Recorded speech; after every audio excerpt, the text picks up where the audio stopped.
मध्य प्रदेश कांग्रेस अब प्रदेश स्तरीय संविधान बचाओ रैली का आयोजन कर रही है। इसी कड़ी में आज ग्वालियर में संविधान बचाओ रैली की गई।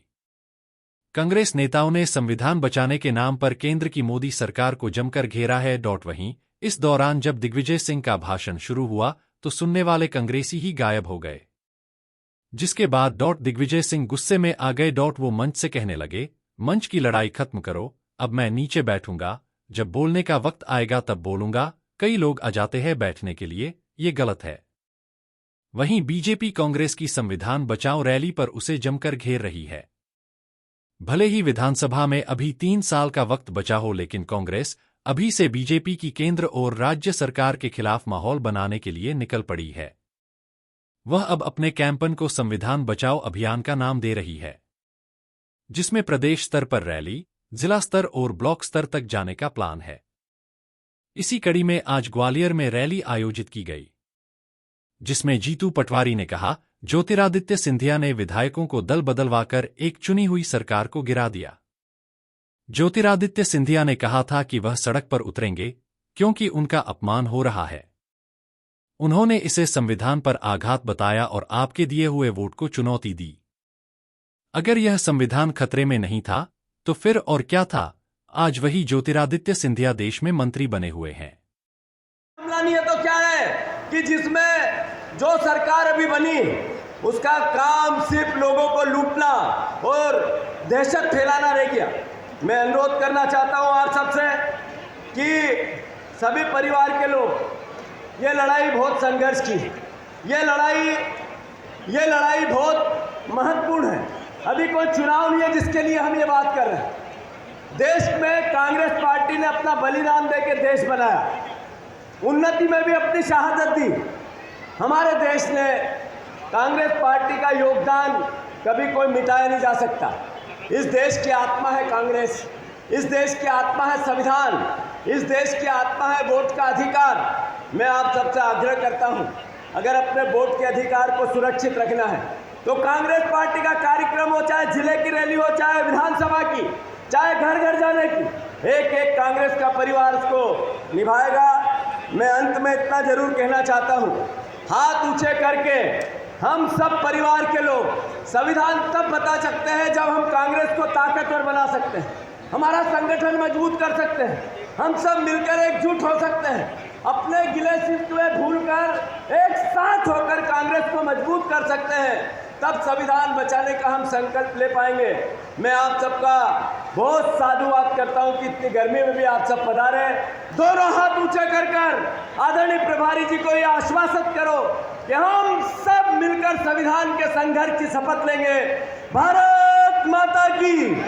कांग्रेस की संविधान बचाओ रैली में पूर्व मुख्यमंत्री कमलनाथ को आना था, लेकिन उन्होंने दूरी बना ली।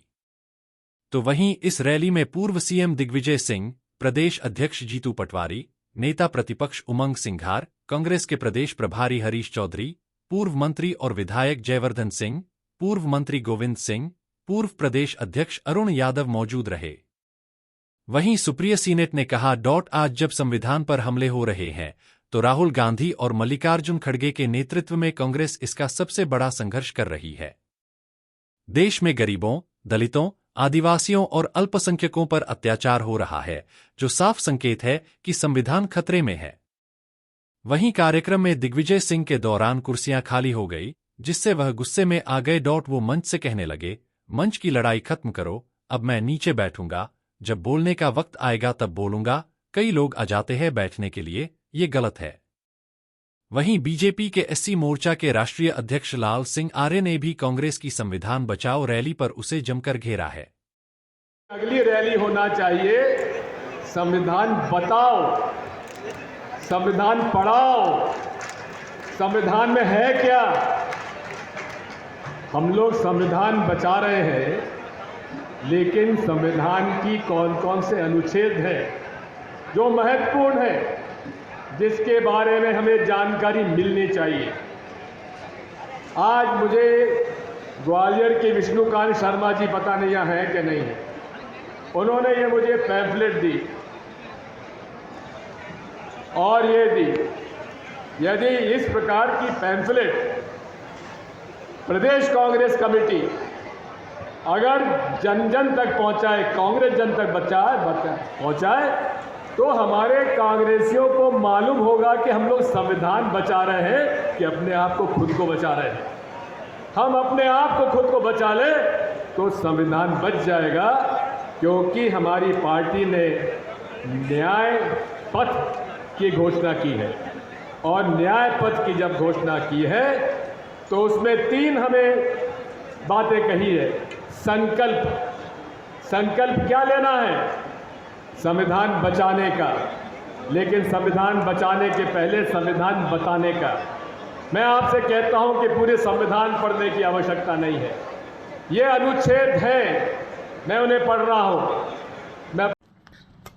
कांग्रेस ने आज़ादी के बाद से इतने पाप किए हैं, इतना झूठ बोला है, जन सुविधाओं को दरकिनार किया है, देश की भावनाओं को कुचला है, संविधान के खिलाफ चले हैं। इस कारण से कांग्रेस की दुकान बंद हो गई है। अपनी बंद दुकान को खोलने के लिए कांग्रेस निरंतर कोई ना कोई षड्यंत्र कर रही है। अभी देख रहे हैं कांग्रेस अचानक संविधान बचाओ रैलियां कर रही है। मैं कांग्रेस के नेताओं से पूछना चाहता हूं, क्या संविधान आज बनकर तैयार हुआ है? श्रद्धेय बाबा साहब भीमराव अंबेडकर ने 1950 में इस संविधान को लागू कराया था और इसमें सभी के लिए बराबर के अधिकार दिए हैं। मैं कांग्रेस से पूछना चाहता हूं, 50 के बाद ही 51 में कांग्रेस की सरकार थी केंद्र में, तो उन्होंने अभिव्यक्ति की स्वतंत्रता का अधिकार क्यों छीन लिया था? अगर वो संविधान के हिमायती थे तो बिना कारण से देश में आपातकाल लगाकर 1 लाख निर्दोष लोगों को जेल में क्यों ठूसा था? अगर वो संविधान के इतने ही सम्मान करने वाले लोग हैं तो फिर न्यायालय और प्रेस के मौलिक अधिकारों को 1975 में क्यों रोका था? क्यों उन पर प्रतिबंध लगाया था? इंदिरा गांधी की तानाशाही के कारण आपातकाल लगाकर न्यायालय में किसी भी प्रकार से आपातकाल के समय लिए गए निर्णयों को चुनौती नहीं देने के मौलिक अधिकारों को कांग्रेस ने क्यों छीना? अगर संविधान की इतनी हितैषी कांग्रेस थी तो देश में संविधान दिवस क्यों नहीं मनाया? कांग्रेस अगर संविधान की ईमानदार पहल करने वाली पार्टी है तो मैं पूछना चाहता हूं, जम्मू कश्मीर में धारा 370 लगाकर दलित आदिवासियों के आरक्षण का अधिकार क्यों छीना? अगर कांग्रेस ईमानदार है संविधान के प्रति तो मैं पूछना चाहता हूं, उन्होंने जामिया मिलिया इस्लामिया विश्वविद्यालय और अलीगढ़ मुस्लिम विश्वविद्यालय को अल्पसंख्यक दर्जा क्यों दिया? वहां हिंदू क्यों नहीं पढ़ सकते? वहां आरक्षण क्यों नहीं है? कांग्रेस अगर संविधान के प्रति ईमानदार है तो फिर आर्थिक आधार पर आरक्षण क्यों लागू किया है? क्योंकि संविधान में आर्थिक आधार पर आरक्षण लागू करने पर प्रतिबंध है।